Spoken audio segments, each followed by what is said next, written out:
Hey, what's going on, everybody? Hope you all are having a wonderful Wednesday and a great week so far. Thank you for tuning in. Of course, this is Midnight Hatter Live, the weekly variety show where we talk video games, Gunpla, Gundam, all sorts of good stuff. I am, of course, your host, Steven, and joining me, as always, is my good buddy Adam Blue. How are you doing, buddy?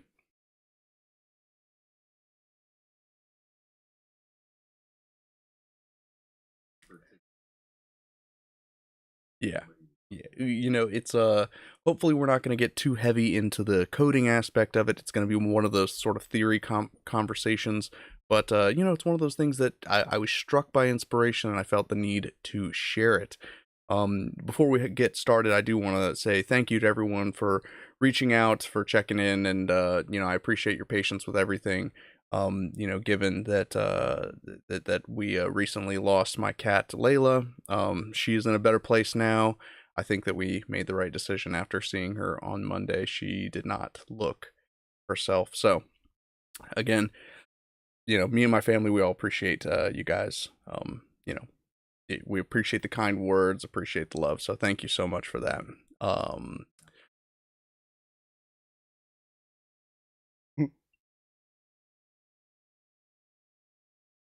that's not good. Let me go ahead and see what we can do about that. I think what our problem is I did not set up my audio settings correctly. Let's see if we can fix that. Audio output. We want our multi-output. Can I get a sound check from you, Adam? Check, check, 1, 2, 3. Awesome, awesome. Thank you. So, now, how are you doing, buddy?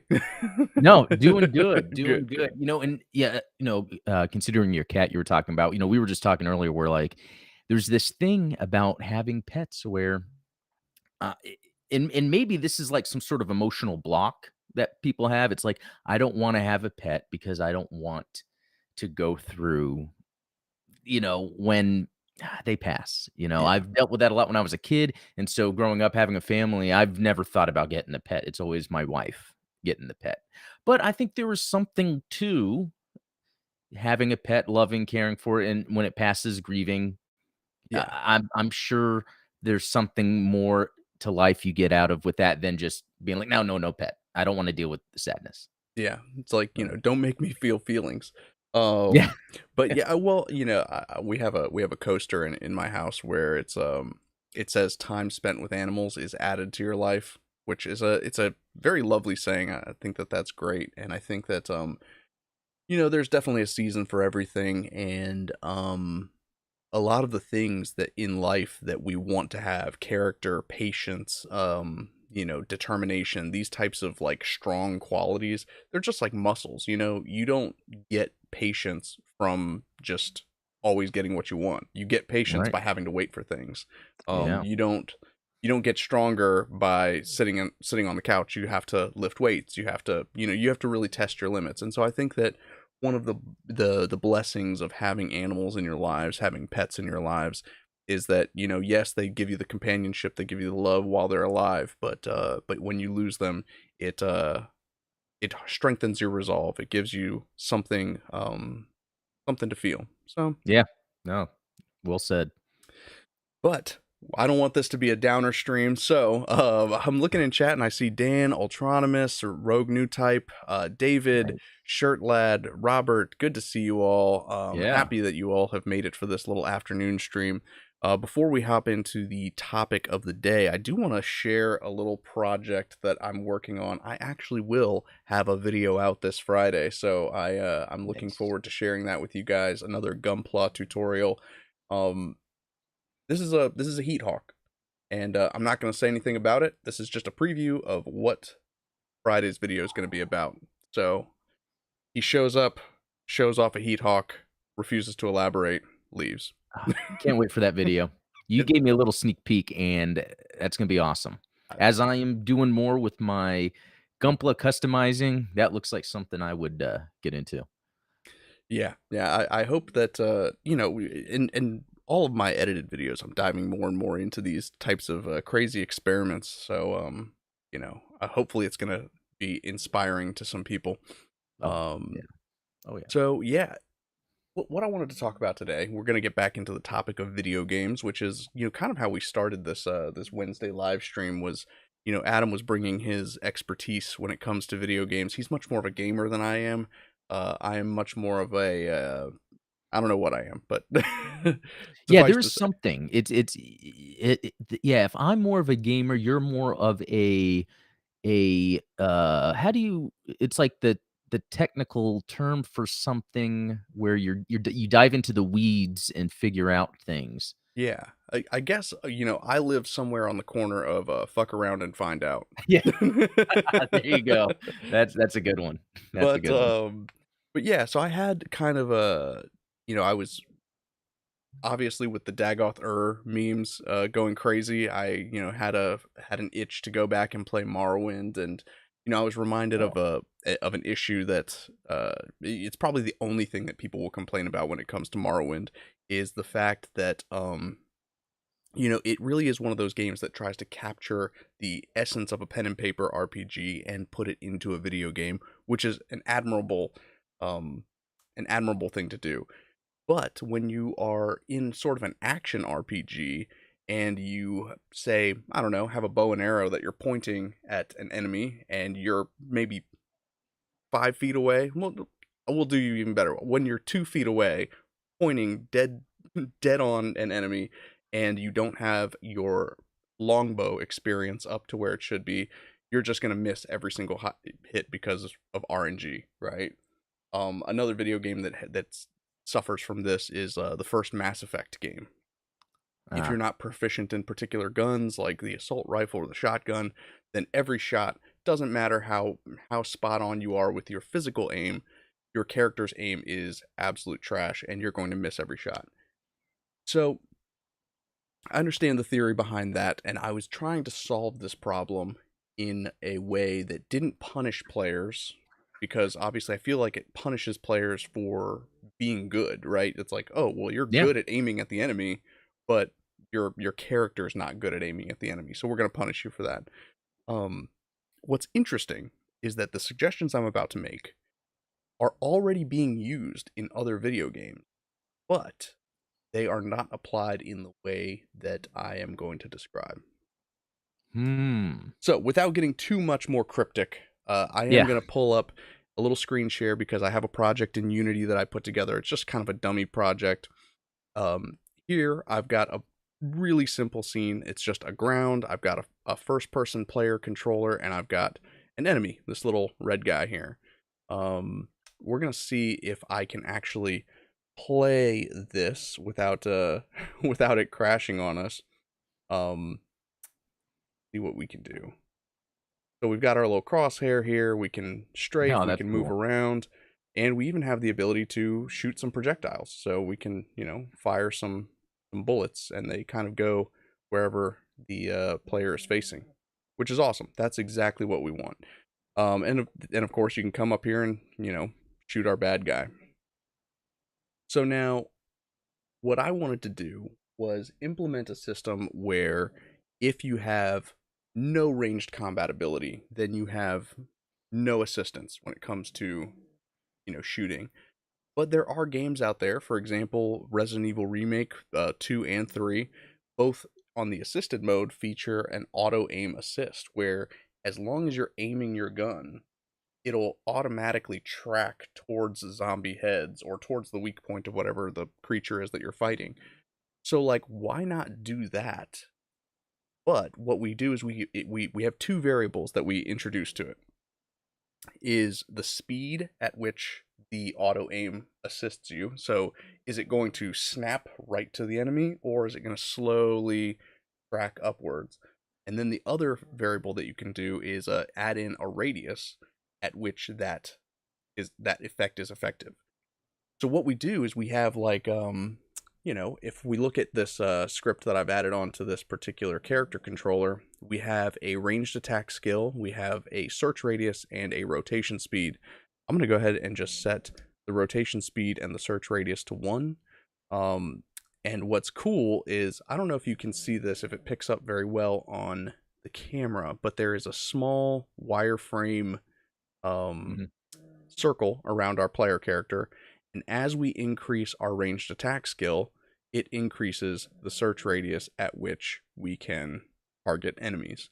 So as you level up your skills, you can target enemies that are further away, and the snap speed of your auto aim assist increases. And this, I think, is a way of using those pen and paper mechanics and applying them to a video game. So, for instance, I'm going to go ahead and now that I've turned that on, let's go ahead and bump up our skill so that we have some more radius attached to it.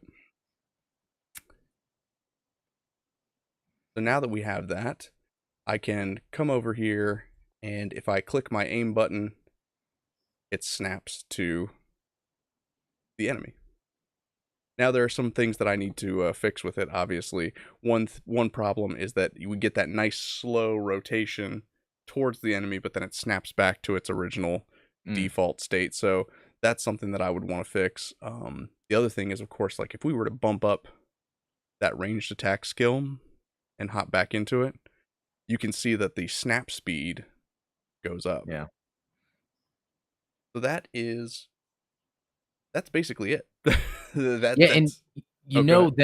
that this is an interesting subject because, like, I think there's multiple layers to this. But first, if we're going to look at the idea of that auto aim assist, there are so many games that do it in so many different ways. Yeah. And one thing, and I forget which game started this, it might have been an early Call of Duty. You know how the big thing became left trigger to Mm. aim? There are, when that's implemented, sometimes in games they have it where if you're hip firing or scoping, it's different. Yeah. The and that could add an element. But also where like in Call of Duty, and I think a recent game I was playing at the end of last year. Wow, I forget the name. It's so awesome. Evil West. Oh, It's yeah. when you press the aim, it does that quick snap. But if you still have it held down, if the enemy moves even a second later, you're not still snapped to it. So it's almost like the ability there was being able to quickly target, but then you have to aim. That's Another pretty game cool. that has kind of an interesting way about this was Winback on the N64. I love Operation Winback. Yeah, love that I game. think that was the first game that had cover-based shooting. Yeah, exactly. Yeah, that whole system was awesome, and it had a thing when you would aim your gun to an enemy, you would hold down the button to bring it up before you could shoot, and what it always did was it would aim the center of the enemy, and then what you would have to do is, and I remember getting this muscle memory down, is pulling back, 'cause I'm an inverted guy, on the joystick to go up to the head. So it would be snap to the enemy, pull back just a little bit so it's a headshot. That's Now, awesome. what I think you're adding on to here, which is pretty neat, and I can totally see games taking advantage of this, and I don't think they have, like you're saying, Yeah. is maybe a baseline for aiming, where Yes. maybe your baseline aiming in a game when you start as maybe if you start as a ranged or someone that is they maybe have higher stats, but for any gun, maybe a baseline is as you're aiming, there is like a wiggle, for instance. Yeah. And then maybe as you shoot, there's more, kickback or knockback. Yeah, you And get so your maybe yeah. as you increase the stats, and I think this happens in the sniper games, but it's not stats of your Mm, character, it's stats of the weapon right. or attachments, but it's where it makes it where there's not the wobble when you're trying to aim. It also makes it where, when you shoot, there's not as much kickback. Yeah. So They I do it in, Metal Gear Solid. Like, the sniper oh, rifle has a lot of wiggle to it yeah. unless you take diazepam and, Oh, okay. cool your nerves. So, I Yeah. mean, that it's a mechanic that is already being used in a lot of games, like you said, and there's different varieties to it. There's a lot of different levers you can tweak. Like, it doesn't have to be just a snap to the target. You can do snap to particular body parts where, Oh, yeah. you The know, Fallout games, I think, do yeah, that, right? exactly. You got your VAR and you can like, or no, That, yeah, VAT. that's right. Um, you know, like you can maybe even set it up to where the variables are affected by the character skill, and you can easily snap to specific body parts that you want to target. Like you said, it's something that's already being done, but they're tying it to other mechanics in the game as opposed to doing it in a way that very, I would say, faithfully represents a pen and paper RPG, Yeah, like Dungeons and Dragons or what have you. and that's a good point because so games like Morrowind, Mass Effect, Fallout, I don't I'm not into RPGs where it seems like the focus is the narrative and the stat building and not necessarily the mechanics. Yeah, Right? And so I've noticed that in these games where sometimes I will do a swing or a hit, the timing doesn't matter. It just matters what are the stats? Does right. that mean the hit actually did hit? And so that's where it has separated me when it comes to video gaming, where I tend to not really play games that are based on just stats, and I play games that are more based on their mechanics. So it I think though you're bringing up a good point because I think what could fix that is if games like Mass Effect, Morrowind, whatever, it's still the skill of the player, but it's almost like part of the mechanics are coming to terms with your skill on the controller. Like, it could be, Yeah, I can't aim yet that good. I don't have enough." It's almost like where the controls themselves are a mechanic in the game. We don't see that a lot now. And I think true. that is important, especially with an RPG, because you're role playing in the first place. I would think the controlling of keyboard, mouse, gamepad should have a gamification element to it in itself.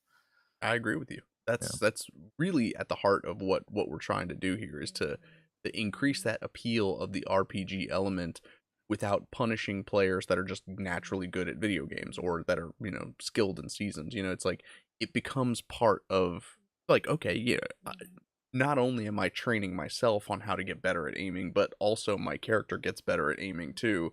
And there's this Yeah. kind of like it's like a mean value that represents the player skill plus the character skill and what you get the output as. And definitely, shout out to Nonstop Collectors for the sub. Appreciate it. Oh, nice. No, Uh, but that brings up another point too. So I would think of a game like Elden Ring, the Souls games. I love them. yes, And there's a lot of stats to it. But at the end of the day, the stats are more to manipulate the mechanics, right. not to really increase your skill. Because it gets to a point in a Souls game where your stats, because of how you've upgraded, are so powerful that it doesn't matter. You're just stomping the enemies, not because of your skill, but because of your stats, Yeah, which that's like the other end of this. And I think you're bringing up a really good point that I have not seen any game do. You're right. It's combining that, the skills of both the player and the game, and you learning how to really take control of that. yeah. I mean, it's definitely a I would say it's a min maxer's paradise because obviously you can Yeah. create a character that kind of offsets the things that you're not necessarily good at. Yeah. Or you can, maybe even challenge yourself more by dumping, character building stats into things that you're not going to use as often. Yeah. It introduces a new level of I guess difficulty modulation that is Yeah. not tied to something just as simple as like enemy HP. Um Yeah. Exactly. Now there's the other example of this, and I suppose I don't need this Unity up anymore. Um Another example of this I would say is melee combat, right? Like we've obviously addressed ranged combat. What about melee combat like in a game like Elden Ring? Similarly in Morrowind, if you don't have skill in short swords and you go to swipe with a short sword, you're going to have that RNG element and you might miss. You're probably going to miss more often than you hit. So, how do we do that for melee combat? My suggestion there would be similar to the Arkham games or the Witcher series, where when you're in that battle circle AI combat, where, you know, like obviously when you play the Arkham games, you feel like a badass because Yeah. Batman's moving all over the place. You have this like auto lock on system where you can kind of target an enemy even if you kind of steer Batman to that Yeah. enemy, but then he does the rest of the work. He's going to lock on and he's going to close the distance. Same thing. We have that melee attack skill, and the radius at which he can lock on to enemies is affected by that skill, as well as the speed at which he snaps to whichever enemy you're trying to aim at. Yeah. Yeah, So, and I think, yeah, even like the Spider-Man game, and it's funny because I don't It's like I like that idea of a combat system, but I think in the Batman games, they didn't go deep enough with it, and then with the Spider-Man games, I think what helped there is Spider-Man just naturally is a little more of a acrobatic Yeah. type, and that lends to that because you're moving from enemy to enemy, but also Spider-Man has a whole bunch of gadgets, which really is a Batman thing, Yeah. in the Spider-Man game, and so you have then all these gadgets you can deploy as you're taking out other enemies, and I think and yeah, the Shadow of Mordor or whatever those games were, they Mhm. were kinda doing that as well. I think th in this kinda overall goes to something I think we've been talking about a lot when it comes to AI, when it comes to even how a mobile suit is piloted. I think a lot of times there is a degree of automation that occurs, Yep. and that could be, again, talking with the gaming, uh, a degree of stats being increased. So in a Souls game, your endurance being increased is almost an automation for you to be able to fight longer. Right. And but within a melee game, what would then be another stat that could increase that maybe, for instance, dodging. Mhm. Maybe you have to increase your dodge stat so that you have a quicker or a shorter window or a longer window. Yeah, I mean, I think that we've talked about before, in like with reference to Shadow of Mordor and to the Arkham games. Um, the Arkham games are very much easy mode because when you're countering, you have a little flashing Yeah. reticle above the enemy that's attacking you. Whereas Souls games and The Witcher, you kind of have to read the animations of the enemies so that you know when they're about to attack you. Right. So, maybe the skills of the character affect the UI that the player is seeing to Yeah. where, if you're super high skilled at parrying or at melee combat, you might get that little flash above the head. But if you're not, then you're having to rely more on the player skill and read the animation of the characters. Maybe even enemy attack animations, are sped up or slowed down based on the skill of the character of the player character. So where Yeah. it's like your reaction time, obviously the player reaction time is whatever it's going to be. If you're quick on the sticks, then you're probably going to be good at the game no matter what. But if you increase the character's abilities, all of a sudden the enemies, instead of just dropping their HP and saying like it's on easy now, you're saying that the enemy animations are slowed by, something minuscule, 10-15% tops. To where Yeah. now you see that wind up a lot more clearly and you Yeah. can react faster. That's a really good point because a lot of times in these skill-based games, a lot of it is the muscle memory of doing the attack over and over and over. And so let's say you're getting to a point where you're having to adjust your muscle memory because, oh, I'm now seeing this longer windup of this enemy. So that gives me time to think where maybe I can take another hit on this other enemy or do something else before I have to dodge or move away. And yeah, that's an interesting thing. Having the player have to change their muscle memory because by the end of these games like Evil West, Dark Souls, it's the muscle memory and just flat stat increases that allow you to win. And I think it is Or about memorizing time that attack patterns and things like yeah. that, where it's like, okay, I know that this phase of the boss fight is Yes. going to go this way. That's where you can introduce a little bit of RNG to where, like, maybe the boss fight doesn't always go phase one, phase two, phase three. Maybe sometimes it goes like phase one, phase four, phase two, phase five, kind of And maybe like, different attacks among them each time. I love that idea yeah, because that's the one thing with Souls bosses is they become really easy because it's really just in Elden Ring, I think what they added in was longer windups to trick you into trying to dodge or block sooner, and then the attack happens. But yeah, I like your idea. And see, that's the thing though. I think like the Souls game is made for that. It's like mastering the game. It's like the Souls games out of any games are you can read the ones and zeros yes. because you know exactly people do no hit runs because but having that level of randomness that comes out of an RPG to make it more immersive but also it gives you more abilities I think inherently because you're having to figure out how to manipulate that world. It could be going to these bosses then maybe yeah there's more tells for a boss and in RPGs too isn't it where you and tabletops where you can gather information that then helps you on your quest. And Yeah. I think video games don't do that enough. They do it more like, well, here's then where something on the map is now. Right. Or like with Metroid Prime, here's the enemy's weak point. But what if it was something else? What if you could study a list of moves, all like you can find a place that has all the moves the enemy has. So then not only can you read that, but maybe when you then play the boss, you're seeing that extra wind up animation because you found that tome or book or whatever.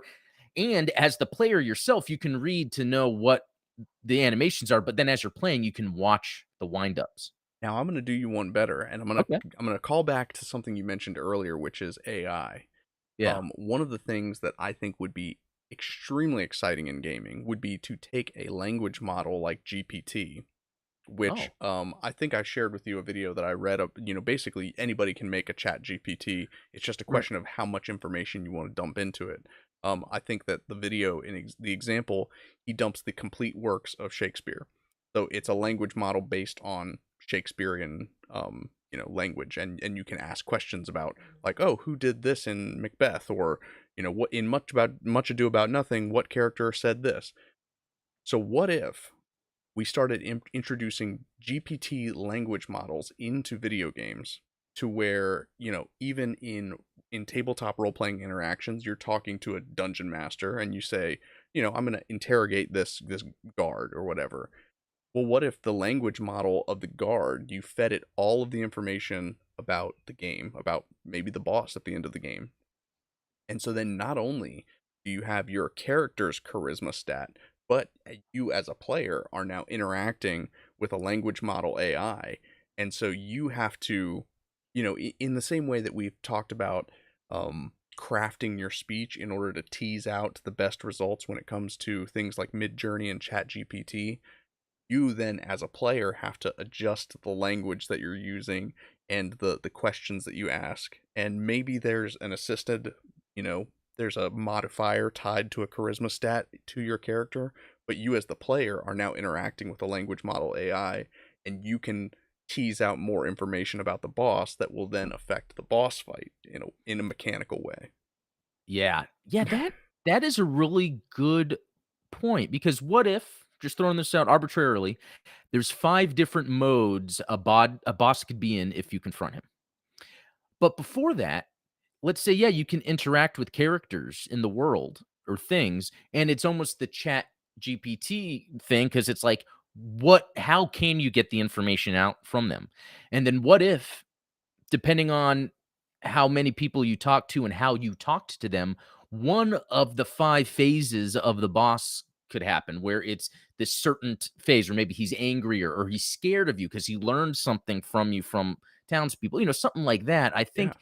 I think that's a better way to, because a lot of times, and I think this almost ties into games where where you can choose what to answer with. Right, you I have like a selection wheel of, like, I want to be an asshole or I want to be nice. Yeah, Like, or just some dialogue. Like, I've never liked it because I've never played a game where I felt like it's had an impact, and I just skip it. Like yeah. SD Gundam Battle Alliance, it doesn't even need to be there, but there's some sections where you could choose how you respond, and it's like, there's no reason for this. Yeah, I mean, But there's no that one, that's a particularly egregious example, because that's one of those ones where it's like, this you're playing this like a dating sim, and yeah. but then you don't end up dating one of the characters. So it's like, Yeah, you know what? That's interesting because I was watching a video yesterday. I forget which it was. Usually I have things on the background when I'm working, and it was them playing a dating sim. And all that was going on in my mind was how much fun I had dating Haman Karn in my that episode where I used the chat bot. yeah, And I'm like, that's what they need to add in. I think maybe this complexity occurs where what if there's so many outcomes that it's almost impossible for a developer to anticipate? Or what if the model itself has outcomes that can only happen that allow the game to move forward? That's where I don't know the inside dev part. yeah. Yeah, one, that could be a classic case of devs being lazy. I don't Yeah, know. right? We love to accuse devs of being lazy around here. I know. No, you're right. I think that the additional randomized complexity that comes from a language model, chatbot, is that, what if there has to be some unforeseen outcomes, and so what can you really tie to, like, what variables can you tie to that? Yeah. I guess everything would have to be kind of like a sliding scale where, you rate the quality of the interaction, like, and again, how do you Mm. necessarily read things like player tone? You could be, you know nice to the AI, but you're also calling it foul names and things like that, where it's like you can kind of trick it into giving you the result that you want while not necessarily playing the game, so to speak. Yeah, you know what? That reminds me. So, I work with a lot of the Microsoft security systems, and what they have in place is a machine learning algorithm. Whereas, let's say an alert comes in, a security alert comes in, depending on how the admin closes the alert, like dismissed, confirmed compromised, something or the other, that then affects how the alerts come in because it could be where the Microsoft treats that as, oh, the admin has said this is a dismissed alert, so we're just going to dismiss this and not put it. And I feel like that is the other element of this in the game world. Not only are there, the variables uh, of stats that affect how you actually play and your skill, but how you're feeding your gameplay into the environment will then change the game over time. Like it's anticipating things not to make it harder, but more to fit and surprise you. Yeah. Um, yeah, there's a lot with this. Yeah, this is an excellent idea. What? I guess that's the thing. Like, I feel like we're gonna have to see a degree of this algorithmic automation implemented into a games here soon, so that the big one that's coming out, the space one in June, from Bethesda, Oh, yeah. I forget what I it's can't called, believe I but forgot the name of it. it's It's like probably called one like I'm actually Open looking Space forward or to. something. Yeah, I don't, but with those game again, it's a Morrowind, Mass Effect. So for me, I'm not too crazy about it. Like, a lot of times too, if the combat is where you're just like they're bullet sponging because of stats, Yeah. that's kind of why I don't play those games. But if and I wonder who's going to do it if they implement and I would almost think Microsoft would be the first if they could really handle directing their studios a lot better because I think they so too. already have games being developed in their Azure services. They already have machine learning built in for their business products, and they got Chat GPT, so there's some algorithmic stuff there. I would say Microsoft is in the best position to go in on algorithmic gameplay out of anybody else. I would But agree with that. uh, the only other way would be an indie dev making more of like a 2D or low graphical game because really the focus is implementing the algorithmic gameplay. Right. Yeah. Well, Um, and to a certain degree, like, even in the 80s, we had that kind of thing with text-based games, right? But the way that those text-based games work is they listen for specific words, right? yeah. So, like, if the game is telling you, all right, you have a road to the east, you have a castle to the north, and and there's a caravan to the south. Doesn't really matter what you type in. Like, you could say, you know, north sucks, but it listened for the word north, and so it's like, okay, you're Oh, yeah. going north. So it's like there's that level of, like, basic Yeah. freeform input, but I think what the GPT model offers is that now you have a dynamic freeform input where, maybe we have to kind of tweak the variables to listen for more than just specific words or specific phrases, but also listen for, I guess, context clues, and sort of match something where it's like, maybe if the character doesn't necessarily say I want to go south, maybe if they say I want to go in the direction of the caravan, the GPT model can pick up and say like, "Oh, I remember that that was south, so I'm going to." Yeah. You know, and Autonomous is saying that's a good way to get players to actually talk and pay attention to dialogue instead of it being arbitrarily Yeah, skipped just over. And that mashing X. I would love the feeling of walking into a town and being like, "Oh, I can't wait to talk to people here and see what I can do about XYZ." Like, Yeah, knowing that what I do has a very not even narrative, more of a mechanically driven element to it by talking to people. yeah, Yeah, I would love that. I it'd be because pretty the sweet. only games I mean, I can't even think of a game that I enjoyed dialogue. I can't. Like, there's It's some games where I feel like I have to watch the dialogue, the cutscene, and some I do because it's cool or some they're short enough. But there's just some games sometimes and you brought up, Witcher. I was replaying Witcher 3 because they have the upgrade to it, yeah. and yeah, there was just, so much talking all the time. I was like, "Come on." And yeah, sometimes they need to, like, let you skip that stuff if you've done it before. But again, if Yeah, it's mechanically driven and you wanna make some sort of change in the environment and how you play, it would make people pay attention. I think so. Yeah. And being able to have that level of impact where I think that, for instance, Mass Effect, there's a lot of dialogue that you can go through, and you have these different dialogue trees and things like that. And they have the whole romance lines where it's like, okay, I want to, bed this character at the end of the game. So it's like, Yeah. you're super nice to this character and then you're super mean to that character. And what's interesting is that they actually go to the trouble of having like some characters will be like, well, hey, you're flirting with that character, like I don't want anything to do with you anymore. Which that's kind of cool because you're Yeah. introducing that extra element to it. But what I've noticed, and my wife when she played through Mass Effect, she was like, "Well, I want to sleep with that chick, so that's who we're gonna flirt with."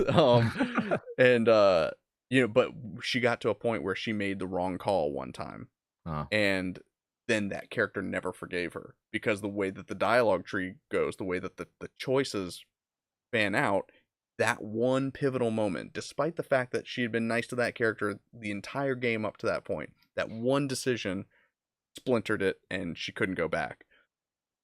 What if a GPT model, you're able to go back and say like, "Hey, I'm sorry about that. I didn't mean to say that thing." And then yeah. all of a sudden your game feels much more dynamic. Your characters, your NPCs feel much more real because you have the option of taking back things that you may have said or altering the context about what you might have done.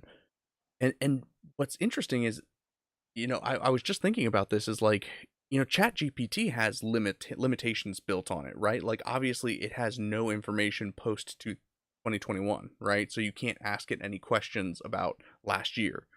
Mm, That's You can do that same sort of limitation. You can still build in those same sort of protocols where, like, say for instance, you're playing a fantasy game and you walk into a town and you're interacting with an NPC and you say something like, "Hey, I want to go drive a car." It's like you can program, even though it's a dynamically generated language model where the characters can make up what they're saying on the spot, make up. Um, you can have it have limitations where it's like if something doesn't fit the context of the game, say like, "I don't know what you're talking about. I've never heard of these cars. What do you like?" You know what I mean? Like you can build in those sorts of limitations that then almost make it more fun for the character or for the player, I should say, yeah. where they can interact and play with it and be like, well, hey, NPC Bob, will you go fight the dragon with me? And it's like, nope, I don't know what you're talking about. I'm not gonna do that. Like, Yeah, and, so that was a good point because you brought up your wife playing Mass Effect, and then I was thinking, like, how much can these algorithmic games either push people away or bring more people in? Because if the gameplay mechanics are based on your skill, but we're also kinda saying the skill stats are kinda meeting you in the middle.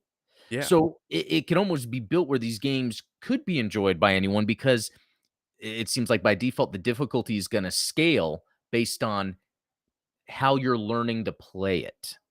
Yeah, what stats you want to use, because it could be that some stats your the way you play lends more to maybe melee than ranged, and so you're able to work on stats with that. So, and then there could be just games that are just not for everybody that are true. algorithmic based, and that would be pretty interesting too. So, Yeah, yeah. and one of the things that that I've introduced into tabletop game that I'm working on is like sort of the law of diminishing returns.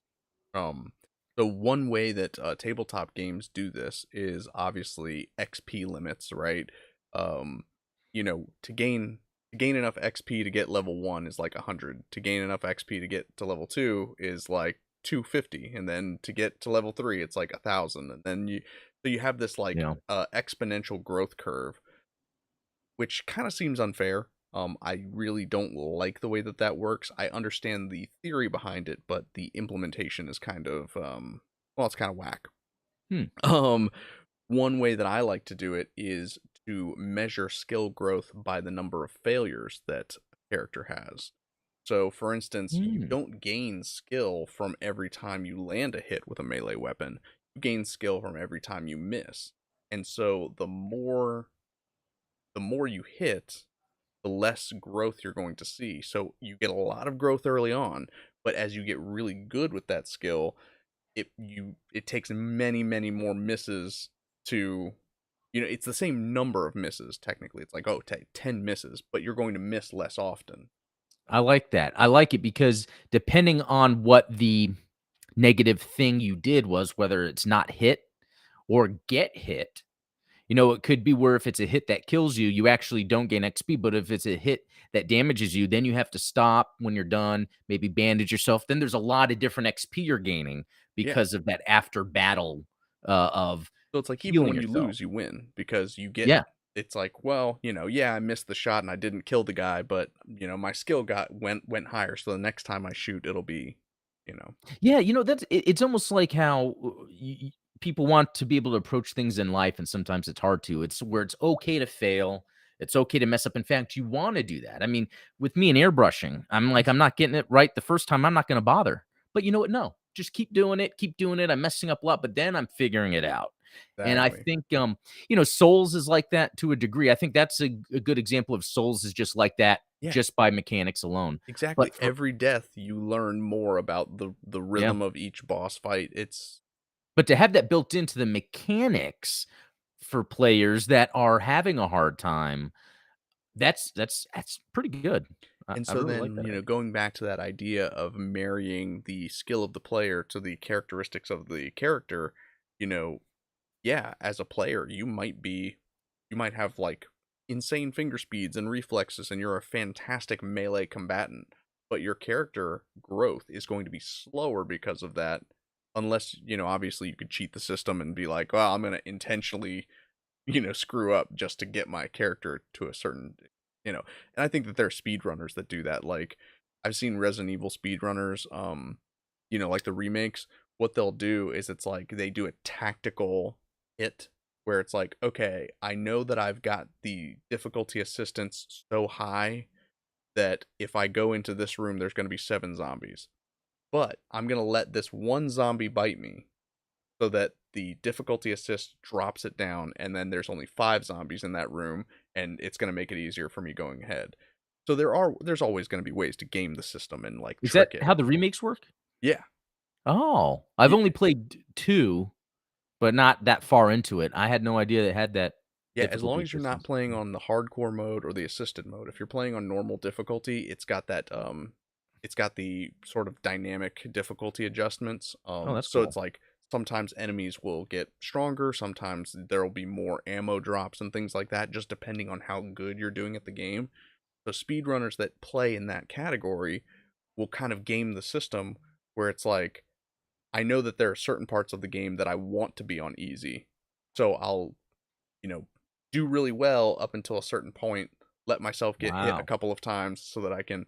So, in a similar way, yes, if you are a master melee player, you could say, all right, I know that I'm going to need at least this much melee skill in order to defeat this boss. So, in this random fight against, a lackey, I'm going to get hit a whole bunch to build up my skill. And then, Yeah, that's pretty interesting. And it makes me think like, yeah, you know, we have these game engines that exist, right? And there's multiple ones. Sometimes it's better for a company to use a known engine. Sometimes it's better to do in-house. Hmm. But I almost feel like a game engine would be separate from an algorithmic engine, and an algorithmic engine would then be used within Unreal or whatever, you know, the other ones are. Because I feel like there's so much to an algorithmic engine. There would have to be so much to it, like, That would it be a that would be its own powerful service job offering. title. Like, you have people that know how to use Unreal Engine, you would have to then have people that know how to use, like, an algorithmic engine, and I So and So yeah. basically, what it sounds to me like you're saying is that you and I should start a company where we design GPT integrations for Unreal and for Unity and Godot, Yep. to where it's like you go on the Unity asset store and you're like, hey, I want a dynamic dialogue system.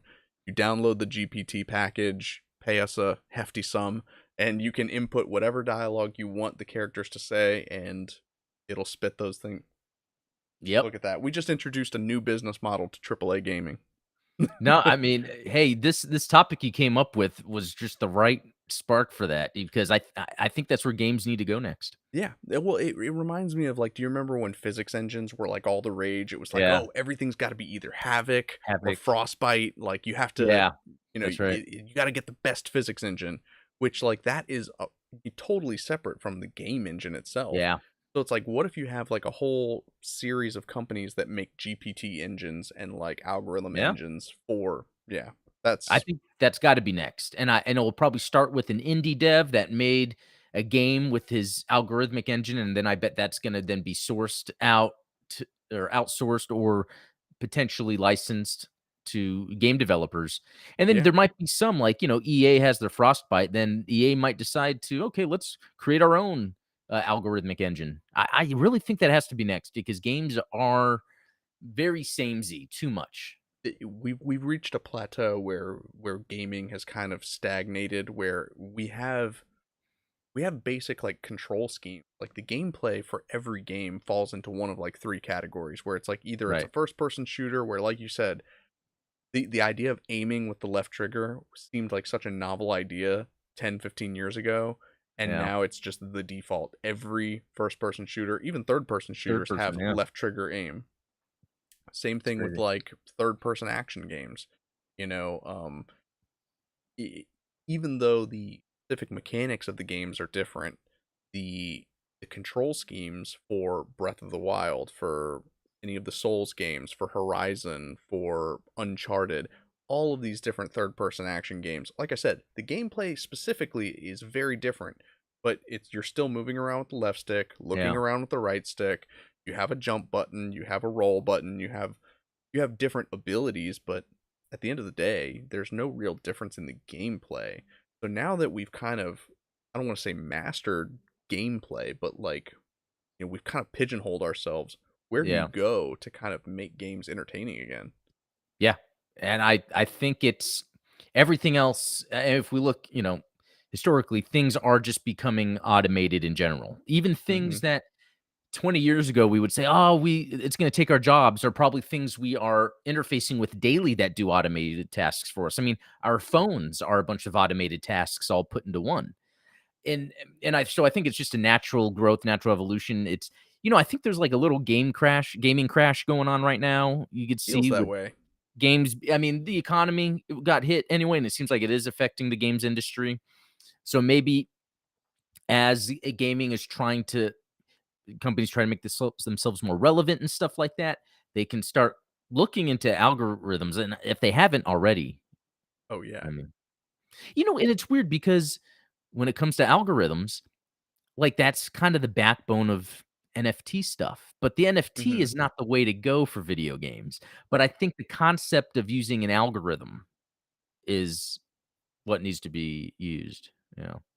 Yeah, and I mean similarly, when it comes to like the difference between blockchain protocols versus platforms, there's definitely I think that there's room for sort of protocols to be introduced that can be licensed and used by games that maybe they're even open source. Mm, But but they themselves are not the platform. So like for instance, Yeah.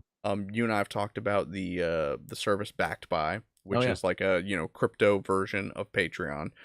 If you guys are into that, of course, the links to both the Gundam Explained and Midnight Hatter Backed By are down in the description below. There's actually even ways that you can support the channel for free to you, but support the channel monetarily to us, which is kind of cool. But there's a difference between the Backed By protocol, which are the smart contracts that refresh your subscription every month, and then the Backed By platform. So Backed By platform, you know, that's where obviously our accounts are stored. But the Backed By protocol is open source. Anybody can create their own version of Backed By, call it whatever they want, and just use the smart contracts that allow you to have recurring cryptocurrency transactions. That kind of sounds like what we're talking about when it comes to gaming, where it's like, Yeah. you're creating these sort of open source or even licensed services that game companies can use, but not necessarily be proprietary to themselves. Yeah. Yeah, I think if NFT algorithm thing is gonna go in any direction, it would be that to kinda leverage gameplay, Yeah. you know, So or I, game I'm design. glad that you latched onto this topic the same way I did, because when I kind Yeah. of had this, yeah, I was up at 3 a.m. the other night, and I was like, I think I just solved the Morrowind problem.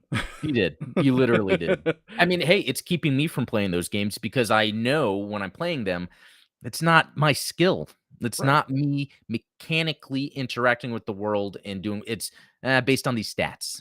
And we You talked a know? lot about like inclusivity and accessibility in gaming, and I think that